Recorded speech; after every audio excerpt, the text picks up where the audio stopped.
ပြောင်းနေပါတော့ဆိုရဲနောက်ဆုံး message ကိုပို့ပြီးရနောက်မှာကျွန်တော်သူ့ကိုထပ်မနှောက်ရှက်တော့ဘူးသူ့ရဲ့ profile ကိုခဏခဏဝင်ကြည့်နေမိတဲ့အချင်းကိုအတင်းကျပ်ရက်တက်လိုက်တယ်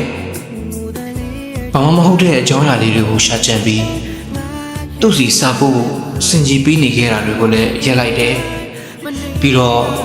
message ဝင်လာတိုင်းသူစီကများလားဆိုပြီးရောက်တဲ့လက်ကြီး reply ကိုစောင့်နေရတဲ့ရက်တွေကိုလည်းဆောင်းတက်လိုက်ပြီးပြောရရင်တော့ဒါတွေကတကယ်ကိုမလွယ်ကူခဲ့ပါဘူးညာတိုင်းမေးရီနဲ့ဖြတ်တန်းရုန်းကန်ခဲ့ရတာတွေသက်ရှူကြလောက်ငိုခဲ့ရတာတွေအားလုံးကိုမျိုးသိပ်ပြီးမှဒီလိုနှုတ်ဆက်ခြင်းမျိုးနဲ့ဝေးကွာဖို့ဆုံးဖြတ်ခဲ့ရတာအခုတော့သူလိုချင်တဲ့လွတ်လပ်ခွင့်တွေကိုပေးလိုက်ပါပြီသူရှိတဲ့ကဘာမှာကျွန်တော်ဘလောက်တောင်အထီးကျန်နေလဲဆိုတာသူဘယ်တော့မှသိမှာမဟုတ်ပါဘူးအချစ်ရဲ့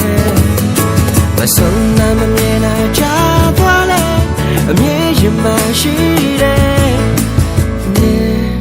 ပြောနေပါတော့ချစ်သူရဲ့